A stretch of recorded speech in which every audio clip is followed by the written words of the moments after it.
I need to close that window. Can you grab that? I'm asleep. Close the window, yeah, because we have. You never know. I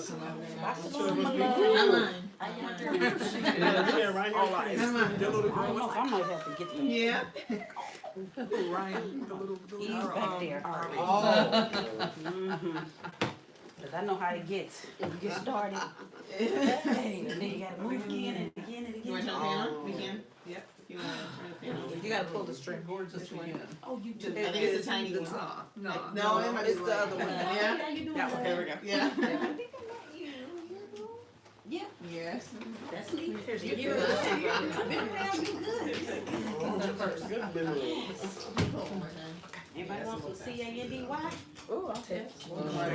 The bit of money. Yes. Pass it over to Nia. Give us that. Give us that. All right. So we're in 1 Samuel chapter 3 this week. So while you guys get all prepped, I'm going to open up my stuff. And shalom. Say shalom to the ladies online. Shalom.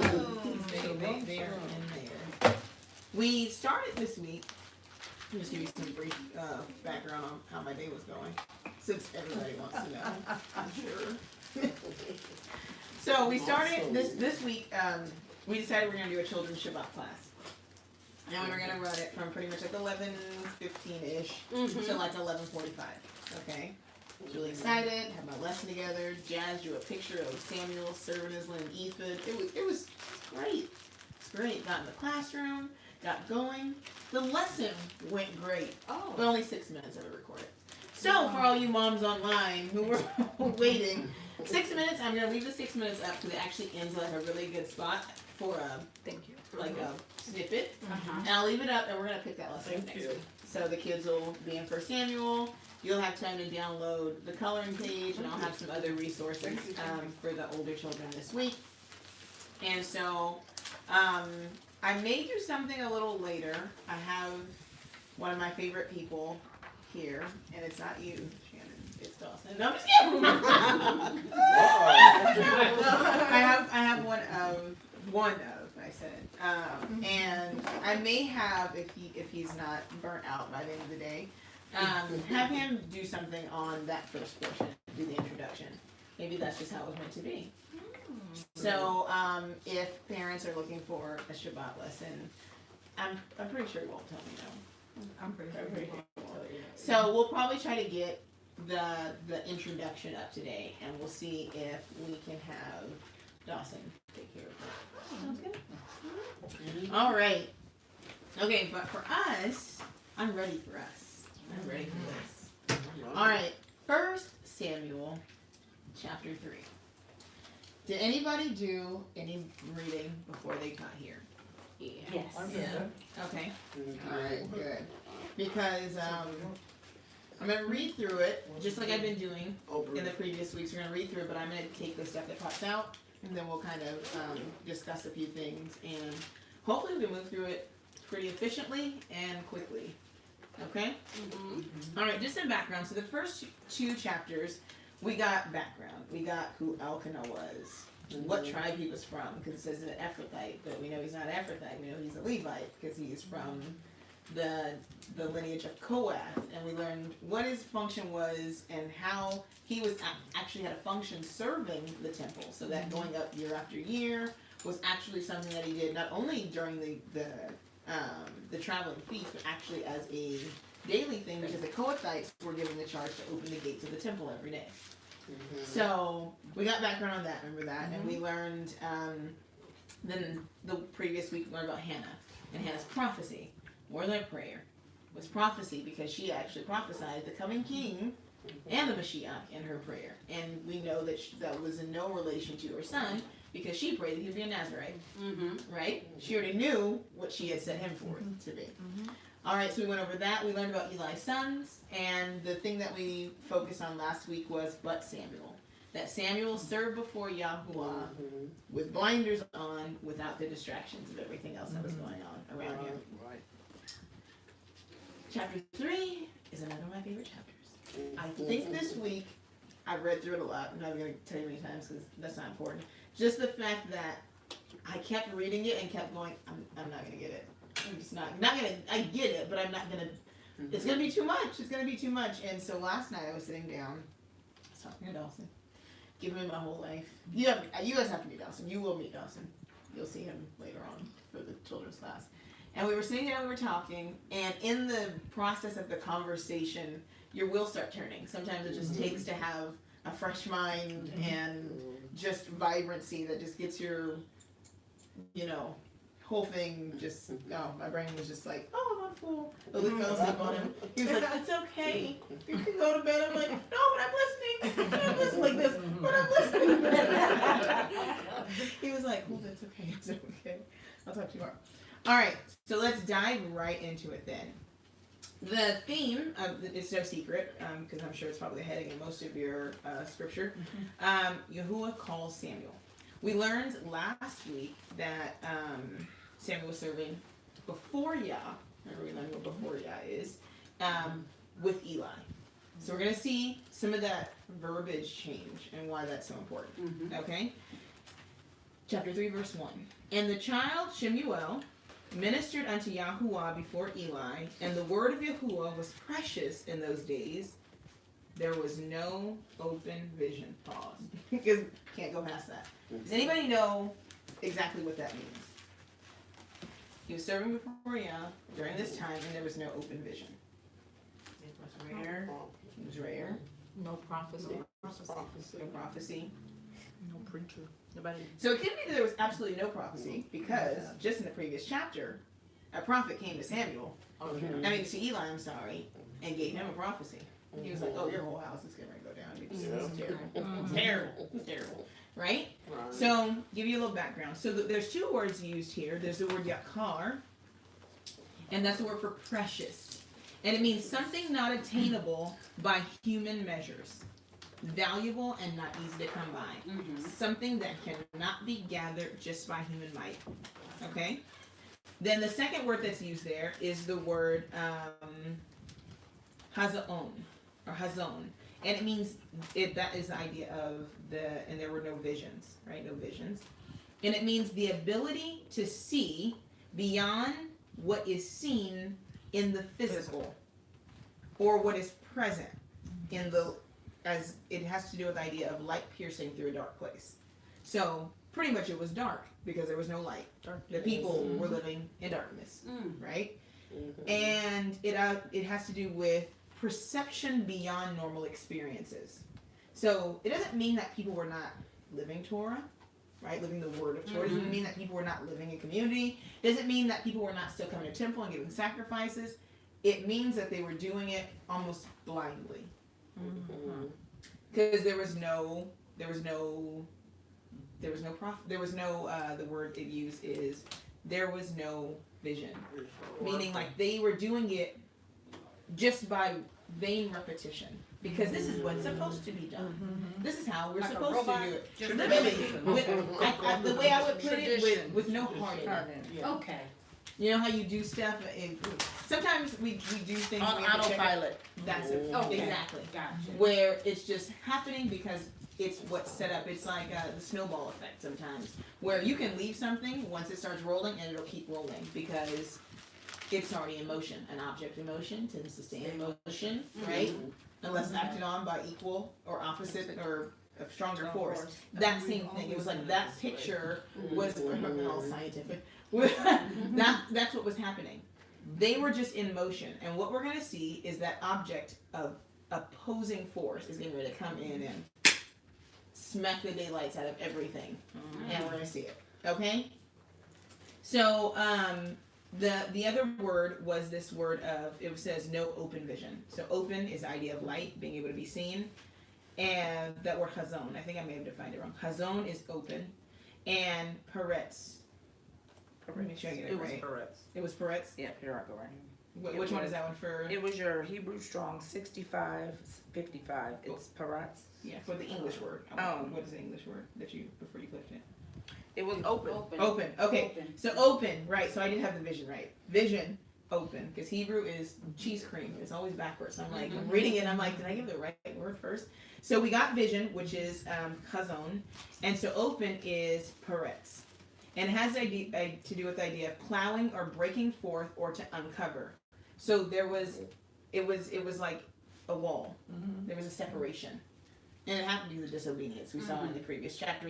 Eli tells his sons, he said, you have caused the people to err. Remember that. So it didn't it started with them, but then it trickled down and it began to affect everyone. And so Yah has to come, he has to do something about it. All right. And it came to pass at that time, verse 2, when Eli was laid down in his place, and his eyes began to wax dim, that he could not see. And air, now this air doesn't exist in the Hebrew, but I'm going to read it because it's you're probably in your scripture. And it just says, and the lamp of Elohim went out in the temple of Yahuwah, where the ark of Elohim was, and Samuel was laid down to sleep. Did anybody stop there for a second when they were reading? Mm-hmm. What is the problem with that verse? Not you. What is the problem with verse 3?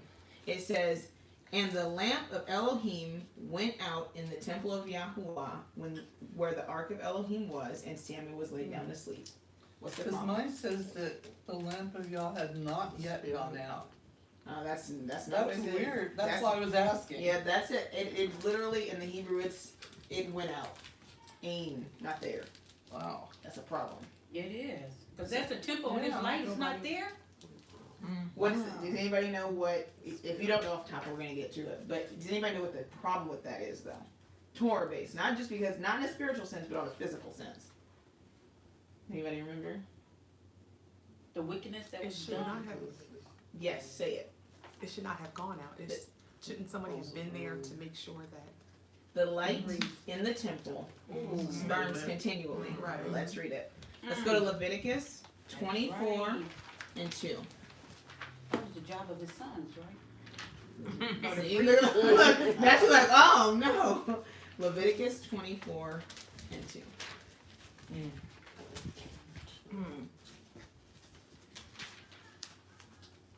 This is why Yoshi is telling me about this, because I know it's difficult to, when you're reading, you read, right? You read. When you study, you stop. And so, but I think they're both imperative, because we're reading right now to stop. But you would have had to read to even know that the light wasn't supposed to go out. Yeah. That's not you know what I mean? You have the reference has to be there. So it's a combination of both. And I'm always harping on like, read all of it so that you can do that. So that stuff sparks. You're familiar with the story. Okay, Leviticus 24 and 2. It said, we'll start at verse 1. And Yahuwah spoke unto Moshe, saying, command the children of Israel that they bring unto thee pure oil, olive, beaten, pure oil, olive, beaten for the light, to cause the lamp to burn continually. I'll just give you where it was, just in case you think it's a different lamp. Without the veil of the testimony in the tabernacle of the congregation shall Aaron order it from the evening unto the morning before Yahuwah continually. It shall be a statute forever in your generations. Okay? So, let's just go back so we can get a reference for where this particular lamp was, and if it's the lamp that's supposed to be burning continually. So, we're on chapter 3. And verse 3 it says, and the lamp of Elohim went out in the temple of Yahuwah, where the ark of Elohim was. It gives you, the scripture is so specific, it's like, let me make sure you didn't think it was a lamp in Eli's room, or the lamp in Samuel's room. Right. No. This is the lamp that was before the ark, the one that's mentioned in Leviticus 24. All right, let's go to Exodus, because it's not just mentioned once. Mentioned more than once. I'm giving you 2 though. Exodus 27.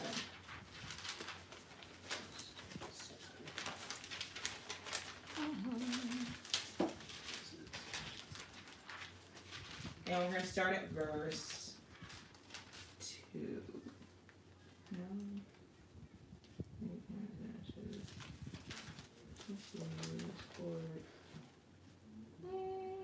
21? Anybody in here? Oh, there it is, 20. Alright, Exodus 27 and 20. And thou shalt command the children of Israel that they bring thee pure oil, olive, beaten for the light, to cause the lamp to burn always. In the tabernacle of the congregation without the veil, which is before the testimony, Aaron and his sons shall order it from evening to morning before Yahuwah. It shall be a statute forever unto their generations on the behalf of the children of Israel. What does it mean, beaten for the light? It was, the oil was specifically pressed for that function. Yeah. Because, I mean, there's oil that they mingle with sacrifices, and there were oil, but there was oil that was set apart. Yeah. There should have always been oil. My favorite story. Guess I'll just bring it up. Remember when the prophet Elijah is going and he's looking, and that woman had oil in her house, and how that was, And it lasted right? forever and ever. and so because why? She had something She that had a was vessel like to put it in. super valuable, and that is so that's important. The oil was the picture of it. The spiritual side is a picture of the Ruach. It's the spirit of Yah. So the word there is the same root word for what that we're going to see in chapter 4. I'll give you a preview. There's going to be a child born. His name's going to be called Ichabod. Yeah. Well, this idea of this lamp going out, it has the same root word as that word. So that was like if you're watching a movie and you saw a movie and then all of a sudden, like, boom, this light goes out. And then later, this child is born. She goes, this child's called Ichabod. You'd be like, oh, remember when the light went out in the temple? Maybe that was a foreshadowing to what was actually going to happen because the spirit of Yahweh was going to leave them. It's like, that thing is happening. That's what's happening. All right. Let's go back to 1 Samuel. So we know that the light went out, and this is a picture. It's a foreshadow of, and it's a picture of the condition or what's going to happen within the nation during this time. All right. Verse 4. Oh, let's start. I'll read verse 3 again. And the lamp of Elohim went out in the temple of Elohim and of Yahuwah, where the ark of Elohim was, and Shemuel was laid down to sleep. That Yahuwah called Shemuel, and he answered. Oh wait, yeah. And he answered, Here I am. And he ran unto Eli and said, Here I am, for thou hast called me. And he said, I called not, lie down again. And he went to lay down. And Yahuwah called again unto Shemuel. And Shemuel rose and went to Eli and said, Here I am, for thou didst call me. And he answered, I called not, my son, lie down again. Now Shemuel did not yet know Yahuwah, neither was the word of Yahuwah yet revealed unto him. Right. That's important. Yes. Why is that important? What has Shemuel or Samuel been doing this whole time? He's been raised before Yahuwah. Why did he not know? Was it the word? He I'm was gonna answer the mimicking word that was Eli. He's a baby. He's a Right. kid. So he's doing what he sees Like, somebody all else the do. children. That's how children learn. Children don't learn like this. Now sit down and I'm going to read this to you.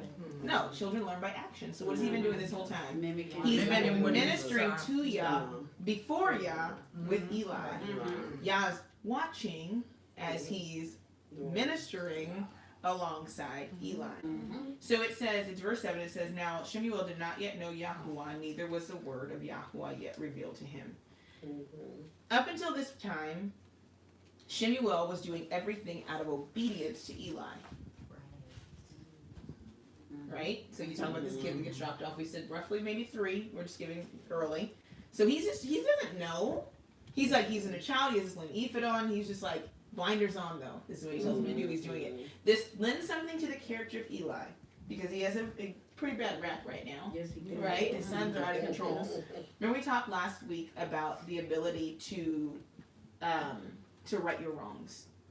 When he raised up this child, because remember he knows the whole story. He saw the woman come in, she prayed, she came back, she brought these bullocks, she was like, this is the baby I prayed for. I don't know what exactly like clicked in him. I don't know what it was, but when it came to raising this child, he taught him, or he was able to mimic him well. That makes sense?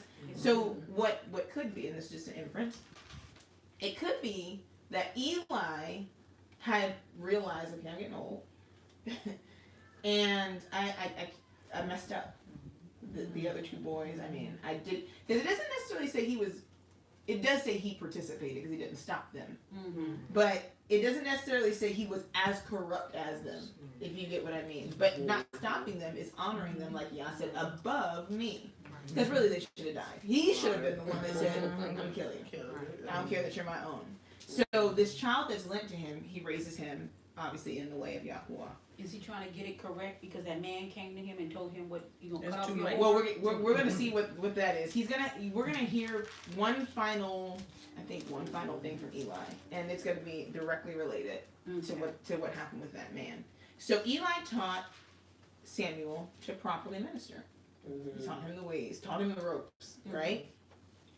One of the things we learn from this point is that, and we'll see it later, Samuel's going to say it out of his own mouth. I'm going to spoiler alert you. Obedience is better than sacrifice. He was obedient to Eli, not even knowing why he was obedient. As a child, he says to do it, I do it. Hey boy, go trim those lights and go open that door and go sweep this. And so Yah is watching this because to Yah, obedience is higher than anything. If you can follow earthly man and be obedient, how much more so can you be obedient to me? Because remember, Eli's not perfect. Samuel, a child can see way better than he's like, I'm listening, your own kids don't even listen. It was not his disposition, it wasn't his heart. He was obedient because obedience was better than sacrifice. Go ahead. No, wasn't it Samuel that told him, he said, man looks at the outward appearance, but Yah looks at the heart. So as he was being a child and obedient, just like when he went to anoint David, he was being obedient. Yah saw his heart for why he was doing it, because he still had to have a heart. Because you could do something and not want to in your heart, like the little boy. In my heart, I'm standing up, but you told to sit down. But in my heart, I'm being disobedient. So in his heart, he had a heart. Yeah, he wasn't doing it because he didn't. The reality is, we talked about this, the purchase price, right? He didn't have to. He could have got old enough and been like, I don't want to be here. And Eli could have sent a note, you need to send this, 30, was it 50 or 30? 30. You need to send this 30 shekels and come get this. Tear up everything in here. That wasn't the report. He did it because he wanted to. It was the disposition or the Position of his heart. Of his heart. It was inclined toward Yah as a child. So one of the things that we have to look at here, though, is this. People always say, well, if Yah tells me to do it, I'll do it. If Yah tells me to do it, I'll do it. But if we can't follow our earthly leaders, I don't think Yah won't say anything. He's watching. He's like, no, you're not. No, you not. Because when that person told you that right thing, it came from me. So if you won't do it and it's right, if I come in and tell you straight face to face, you're not going to do it. You're not. People say, well, y'all just don't have to do it. God just don't have to come in here. He got to tell me. He's already. Yes, right. He's done it already. He's literally laid it out and given you examples. He's told you straight to your face you're not doing it. It doesn't matter. And so sometimes we get so caught up in being worried about family who are not catching it. And you're like, well, maybe they'll just, if Yah just will break into their life. And no, they won't, because it already has. The reality is they don't want to hear it. But the person that can follow and can move on a path, not necessarily understanding or really knowing all of it, but knowing, I know what you're saying, and I get that I know you're not lying to me, and I've seen it myself, and I don't really understand all the points of it, but I'm going to go in this direction. That is a person. Because then, after they've done that small thing, the Most High then can say, I saw you. Right. I knew you were doubting. I know you didn't really understand it, but you did it because you knew that that person had a heart for me, and they were literally telling you what I was telling them to tell you, and you trusted it. And so now I can interject into your space. All right. So it says, let's go on, because the rest of them are kind of fast. Okay, so the word of Yah was not yet revealed to him. And it says, and Yahuwah called Samuel again the third time, and he arose and went to Eli and said, here I am, for thou didst called me. And Eli perceived that Yahuwah had called the child. Therefore Eli said unto Shemuel, go, lie down, and it shall be, if he call thee, that thou shalt say, speak, Yahuwah, for thy servant heareth. The idea of a call, and I ain't gonna cry. The idea of a call is so much greater than what we've been led to believe, because everybody feels like they're called, right? It's a feeling.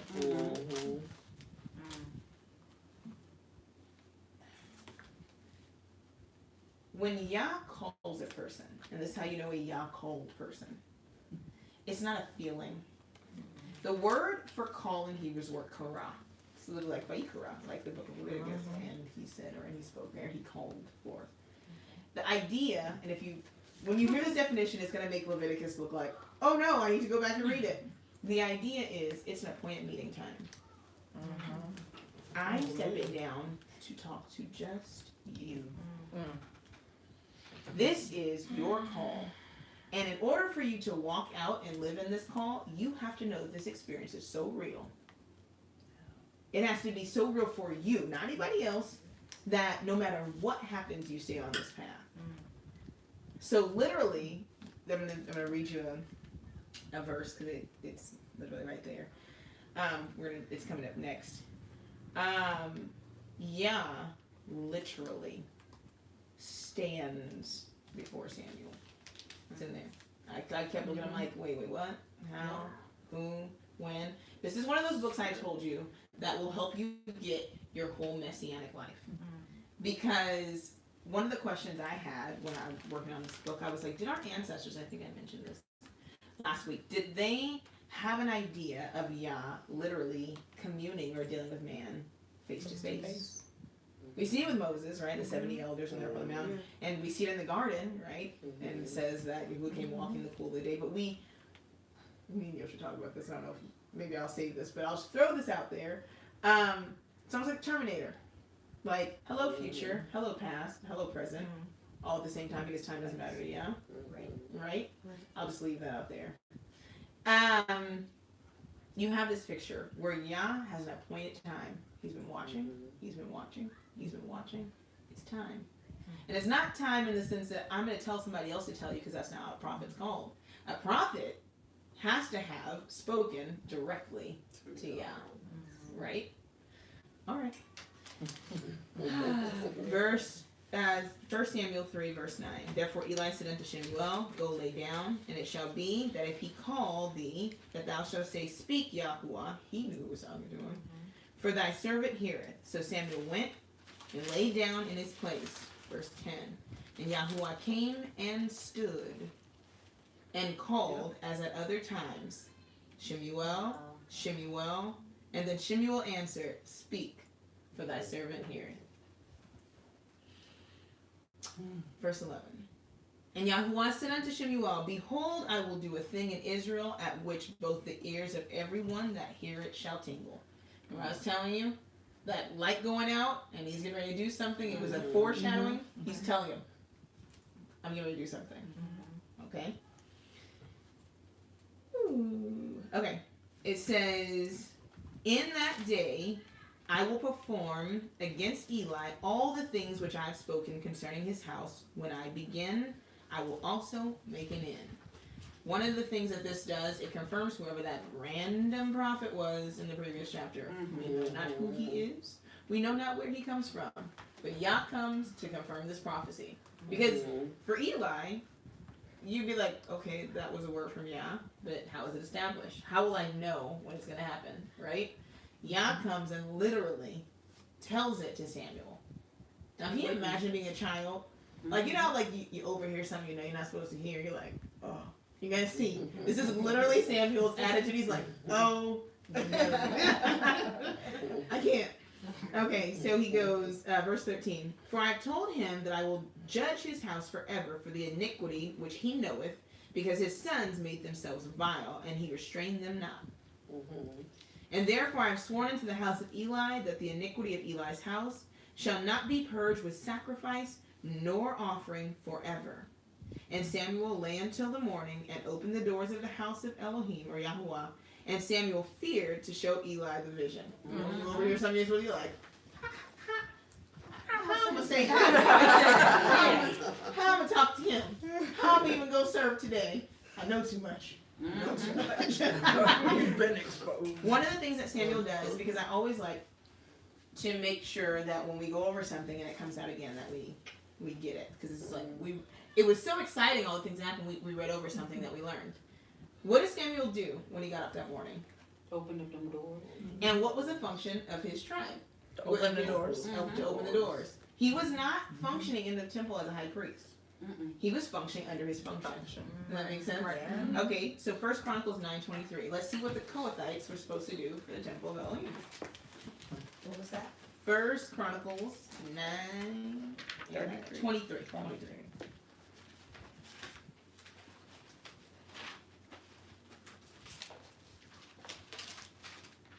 So it says 9:23. Now it mentions Samuel in the previous verse because obviously this is later on. But 9:23 says, "So they and their children had the oversight of the gates of the house of Yahuwah, namely the house of the tabernacles by wards." That was his job. That tribe was supposed to open the gates. So he gets up early. Well, He opens the missed gates. 22. Huh? Because 22 says. But it's Samuel when he's serving with David. Okay. That's why I skipped over it because it's Samuel's grown and they're setting up actually what we call the order of Zadok. Yeah, the Zadokian priesthood where they operate based upon this order. And then we talked about in week 1 they operate based upon this order and it actually lasts. And it's how we even know who the Messiah is, who John the Baptist is, what place they were serving in, what time of year it was. If it hadn't have been for what David and Samuel did in that order, we wouldn't have known because everything would have been off. But because they served according to a specific time period, we know when literally it says, and Zechariah was in the temple during this time serving. That's because that was set up. It's brilliant. Absolutely brilliant. Oh, wow. Yes. Okay, so let's keep reading. And Still in Chronicles? yeah, and we're gonna go 1 Samuel, back to 1 Samuel, chapter 3, verse 15. And Samuel lay until the morning and opened the doors of the house of Elohim or of Yahuwah. And Shemuel feared to show Eli the vision. Then Eli called Shemuel and said, "Shemuel, my son." And he answered, "Here I am." Probably like, hey. Because he said, and he said, "What is this thing that Yahuwah hath said unto thee? I pray thee, hide it not from me. Elohim do so to thee and more also, if thou hide anything from me, all of the things that he has said unto me." Yosh made this point, and I thought he was being a little biased. Because he was like, ask in Hebrew, ask any of them. So you want the good news or the bad news? Right. Which one do you want Bad first? first. What are you going to say? Bad news first. Most of you are going to say, most, I wouldn't say all. Most of you are going to say, give me the bad news first. Yes. Why? Because hopefully this good news will smooth over the bad news. Well, I don't even care about the good news after I hear how bad the bad news is. But most of the time you're going to ask for the bad news first. It's very interesting. He goes, "No, don't hide it from me. Tell me." Like, let me know why. Because it gives me I need to mentally prepare. If Yahweh is going to do something he's told you, you need to tell me. Also, Eli knows that if Yah tells him something, because he talked to him, you have to tell it's a prophecy. And if it don't come true, guess what? You drive Yeah. So, it was, if he was lying, he would have been afraid to say it because obviously Samuel had a heart and he obviously feared Yah. Okay. Verse 18. And it says, "And Samuel told him every whit and hid nothing from him. And he said, It is Yahuwah. Let him do what seemeth him good." So, Jawan, to answer your question, look at what he said. You know that I can do about it. I have to accept whatever that judgment is. Remember later on, David numbers the people, and he says, "Do you want to fall into the hand of your enemies? Or do you want me to take care of you?" Right. Like, Can you whoop me? yeah, any day. And 30,000 people died, so it wasn't like a light anything, right? But at the same time, if that's what it was in the merciful hand of Yah, then what would the enemies have done? No, it's ravish. Right? So he took his chances. So Eli, in his wisdom, is like, he has to do what he sees good. Yeah. Everything, every judgment that Yah passes, everything that he does is good and righteous. Right. You just say amen. Whether it's against you, whether it's against somebody else, you have to sit in that place and say, you are not going to do anything that you don't feel is necessary for you to do. Wow. Right? Okay. So verse 19. "And Shemuel grew, and Yahuwah was with him, and did not let none of his words fall to the ground." Does anybody have a regular, just King James version? Because I have an RS something. Oh, here's one. Let's see. I want to see if it reads a little bit different. If it does, you can just say it now. Say that again. I think I have it up. Does it read a little differently than how I read it?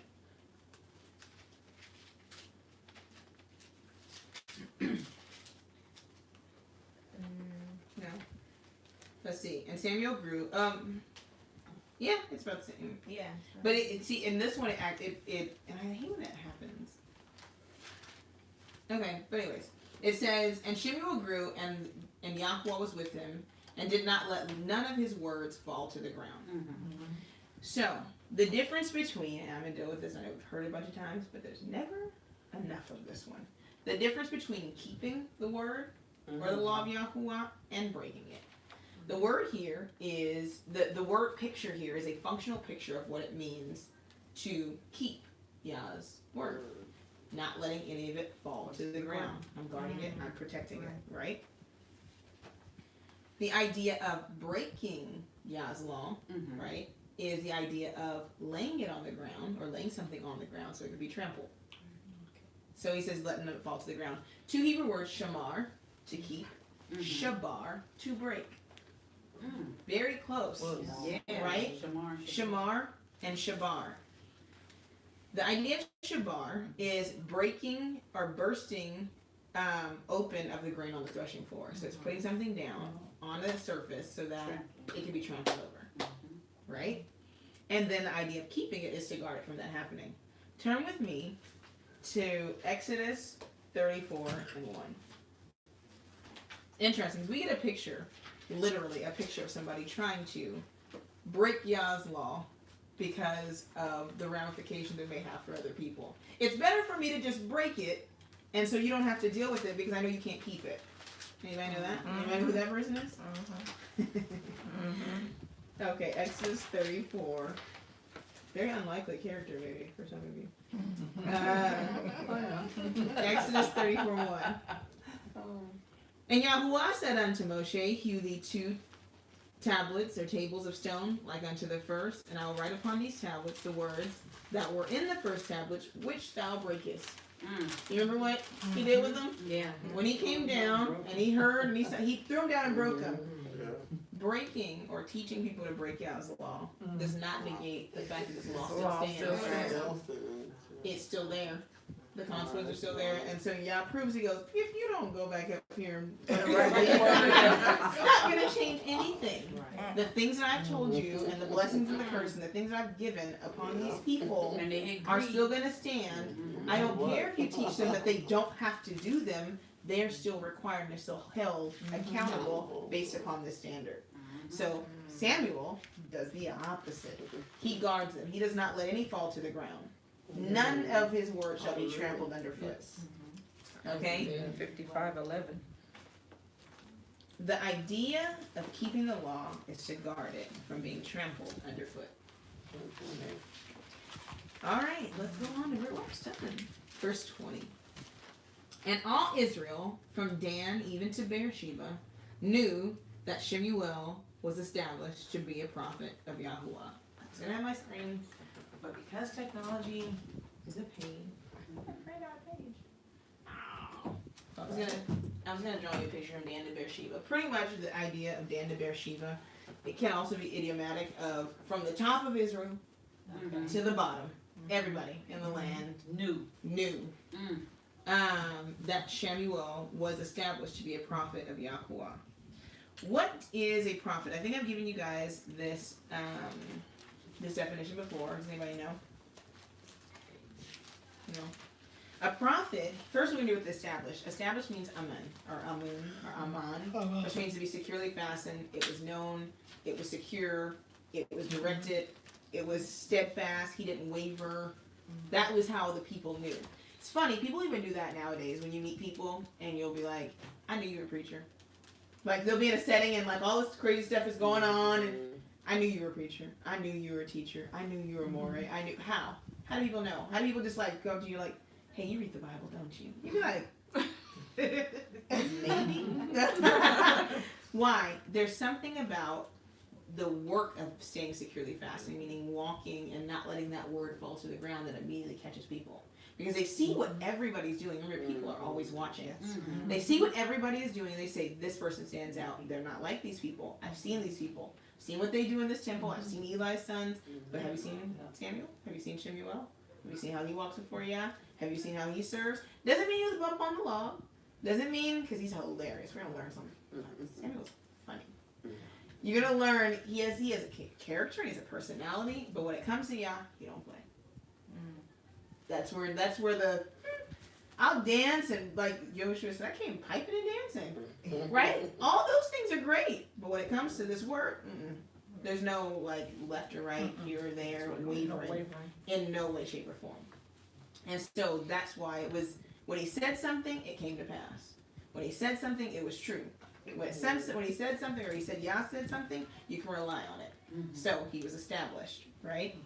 And it says as a prophet. The word prophet is Nabiah, and it literally means seed inside.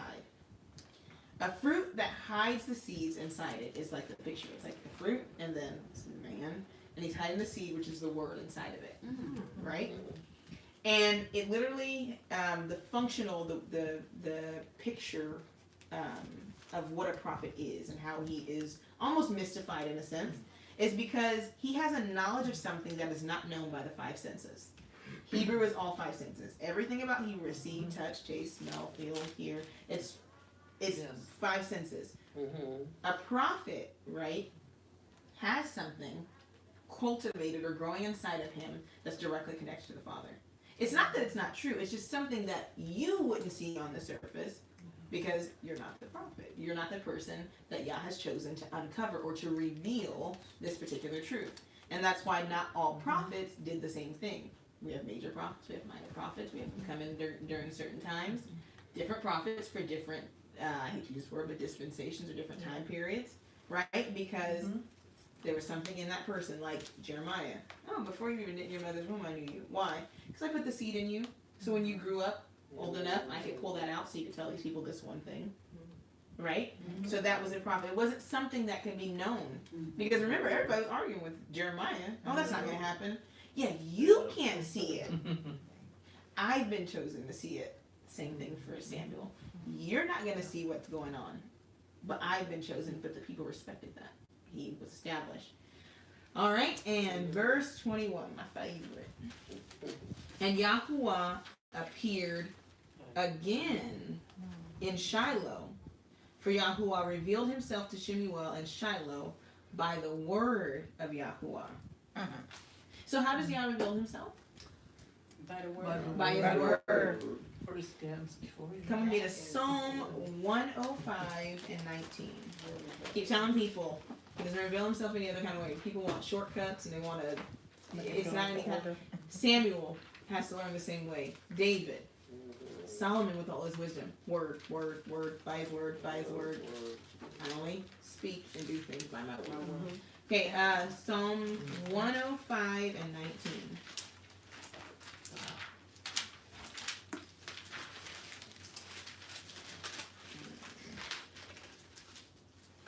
It says, until the time that his word came, the word of Yahuwah tried him.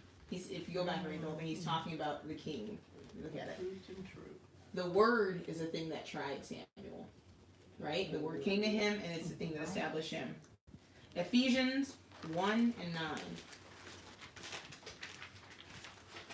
It's funny. I used to be one of those people that used to have a problem with Paul. I'll put it out there. Not ashamed. Speak of my ignorance. Never. This beautiful woman right here to my right taught me that you reserve the right to change your mind about anything. That is, but if you've heard me say it, this is the person in the flesh. That taught me that thing. Reserve the right to change your mind. I changed my mind about Paul because we're going to actually deal with him on the next 2 verses that deal with this thing in Samuel. He's never off. You just don't know what he's talking about. You got to read a little bit more. Serious. He's on a whole other level. Ephesians 1:9. Having made known unto us the mystery of his will according to his good pleasure which he has purposed in himself. How does he do it? By his word. Hebrews chapter 1. First one. I like this one. I'm going somewhere with this, by the way. I'm pulling the more Yoshiahu right now. I'm just not excitable. Hebrews 1:1. Elohim, who at sundry times and in diverse manners spoke in times past unto the fathers by the prophets. Like Shemuel, right? Verse 2. hath in these last days spoken unto us by his Son, who he hath appointed heir of all things, by whom also he hath made the worlds. Now go with me to John 1:1. Okay. I'm sorry, Oh, John. John In the 1:1. beginning was the. Yeah, right? John chapter 1, verse 1. In the beginning was the Word, and the Word was with Elohim, and the Word was Elohim. The same was in the beginning with Elohim. All things that were made, back to that Hebrews verse, by him, and without all things were made by him, and without him was not anything made that was made. Let's get down to verse 14.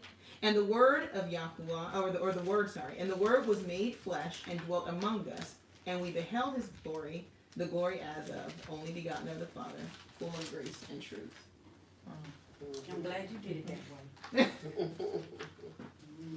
And Yahweh appeared again in Shiloh, for Yahweh revealed himself to Samuel in Shiloh by the word of Elohim, or by Yahweh. And so would that be this picture? Literally. Well, when Paul was around, he didn't have the New Testament. All he had was this. And so Exactly. that's what he used, and that's where he was coming from. Yeah. And John, Peter, and everybody else. So everything refers. So what gets me is that how that thing unfolds. Let me turn this off. But how it unfolds. How we have a wonderful seat at this feast, if you will, where we're not waiting to see. Okay, they're gonna bring out one course. They're gonna bring out another course. No, Yah's like, it's on the table. You can see everything I have for you. Now taste and see. Right. That I am good, right? Like, taste and see it. It's right there.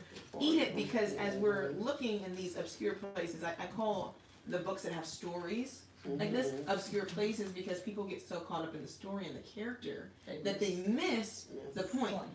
Everything, and I think it's, is it Acts 20 and 4? I can't remember. I know it's 7, 14 and 7. 14 and 7. Might be. Where Yeshua says, the volume of the book speaks of me.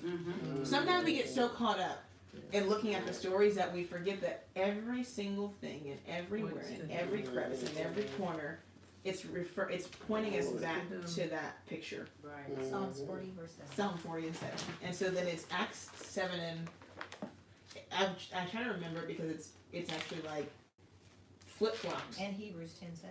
Hebrews 10:7. Okay, Acts 40 and 70. I knew it was something. Acts 40 and 7 and Hebrews 10:7 is where it says, and the volume of this book speaks of me. Which means when Yoshua was walking, he said, and he showed them every place in the book where it spoke of him when he was on the road to Emmaus, right? Literally, imagine him doing what we're doing, very probably small, insignificantly, but imagine him doing just what we just did right now. Oh, I'm right there. Oh, remember that? And when it said this, and remember that, and remember right there, and remember right there, and remember right here, and this walk, And what about he's when uncovering all of this stuff before them. Appeared before Samuel. Right? And so you can imagine how easy it was once your call is affirmed that way.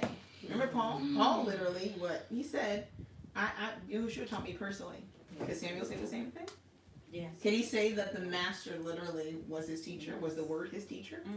Did the word appear before him? Yes, it Was it did. his teacher? Yes. In Shiloh of all places. But that's a whole other thing. It's the branch of his forth out of it's Shiloh. Right in that place, and literally he's hand-picked and hand-taught and hand-cultivated. So you think Paul was making that up? Absolutely not. God does what he wants. For who he wants, for whatever purpose he needs for it to be served.